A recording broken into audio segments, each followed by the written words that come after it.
Hello everyone, this video is about 3D printing with nylon and a few colour experiments that I've done with the nylon material as well.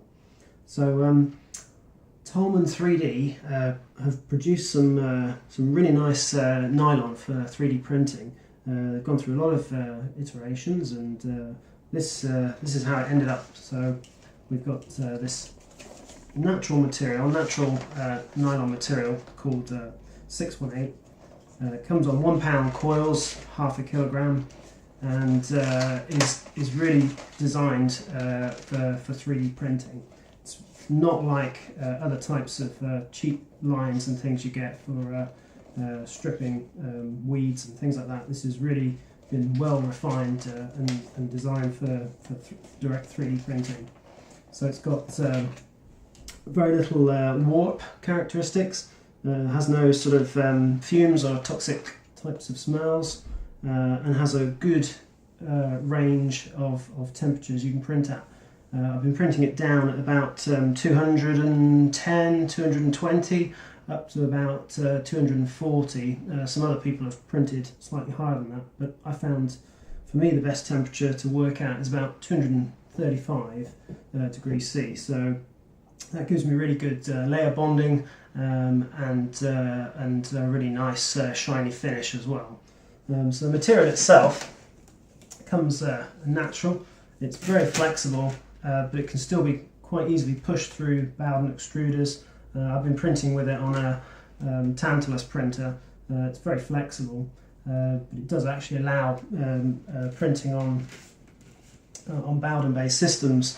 One of the things to note is that you don't need a hotbed, a heated bed to print on. You can actually just print on blue tape, or actually the best material are anything sort of cellulose based, so wood, various woods. You can print on these types of laminated woods. These are pressure laminated with resin, and they work really well. A little bit heavy.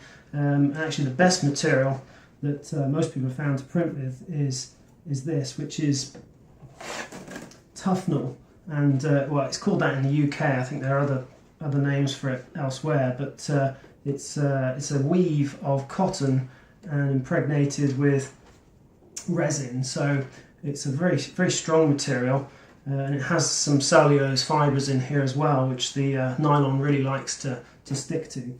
So it's fairly straightforward to cut. You can buy it in these sheets. It's not very expensive. I'd recommend getting hold of about 2mm thick, because it allows you to flex to help you get the parts off, because they really do stick particularly well to it. So you can cut that down for the size you needed. This is one I've got for the tantalus printer. Just clip that onto the bed, and it prints really well. Okay, so the other thing I really wanted to do with nylon material, ever since I saw it for sale, was to actually try dyeing the nylon. It's something that Tolman advertise specifically on their website, that dyeing of parts can be done after printing. They don't particularly recommend dyeing the filament material, but that's something I specifically wanted to try. So that's what I've tried doing. Nylon's quite easy to dye. You can use any type of fabric-based dye, as long as it's an acid-based dye. So the RepRap dyes are really good. I've used a few different colours here, and what I wanted to do is find a really easy way to dye the rolls or sections of the rolls in different colours. And what I actually ended up doing was using the sachet of the RepRap dye, mixing it up in a jam jar, glass jam jar, with about 200ml of boiling hot water, and actually putting that into a Ziploc bag. So you just empty that into there, and then basically take the filament.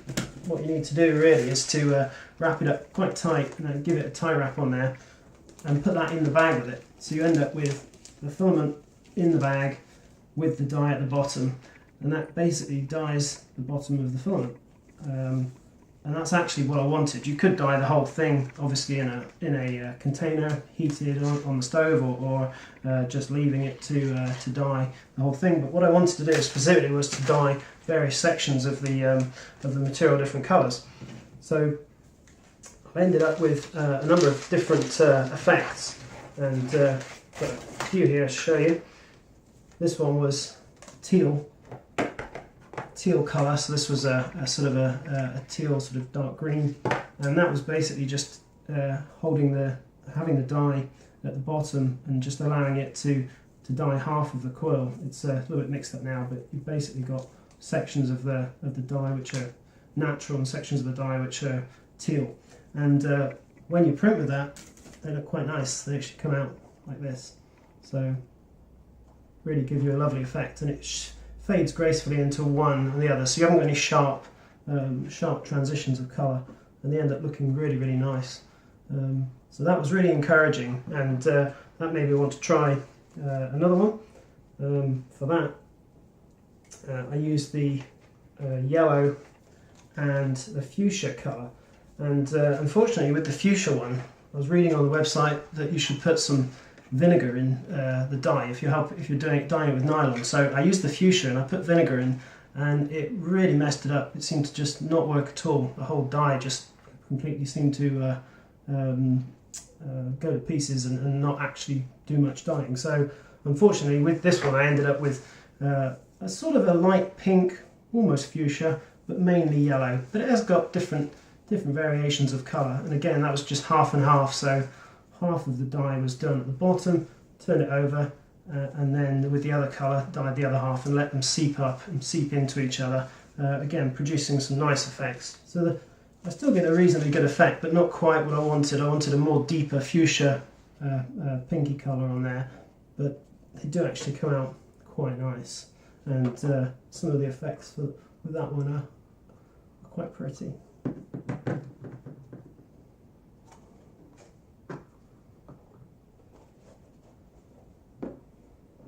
Okay, so the last one, I tried it with all three colours, because originally I only ordered fuchsia, golden yellow and teal. I was trying to get hold of a cyan, so what I was trying to do was to produce a cyan, magenta and yellow, but I couldn't get a cyan, so I ended up having to use teal. And again, because the fuchsia was not quite as good, this is one done all three, so this is done in 3 sections. I tie wrapped off a quarter and another quarter there, sorry, a third and another third there, and dyed those in 3 sections. It only takes about 30 minutes in the bag, and you can take it out and rinse it in cold water and then in warm water, or warm water then cold water, and it gives you a really nice dyed effect. So I ended up with this, and this one's really nice. This is the effect you get with that one. So you've got sort of the lighter colours, the fuchsias, the orange yellows, and these ones. These are particularly nice models to print with this as well. So, and you can see they're stretchy. And that's the other thing with nylon. It's a flexible material, so it's quite forgiving, and it bonds very well. The layers are really bonded strongly together, so you don't have any delamination problems like you do with some other materials. So nylon's really nice, and what you can do with it, it's very versatile. You can get some lovely effects with dyeing. I've just got some more dyes today. I've got a royal blue and a scarlet to try, so I'm going to try some more sort of deeper colour dyes, and that will give me some really interesting prints. But I strongly recommend you having to get hold of some nylon. You can get it in 3mm or 1.75, and like I say, it works perfectly well with a Bowden setup or with a direct drive, and it's very easy to use. It's a little bit like using PLA, to be honest, although at the higher temperatures that you're more familiar with ABS, but actually it performs very similar to PLA. It doesn't warp very much. You don't need to have heated beds, although you probably can, and it would probably help a little bit more as well. So I'll write a blog post up about this and put some more information up on it, and I hope you have a go at printing with nylon. So thanks for watching, and see you next time.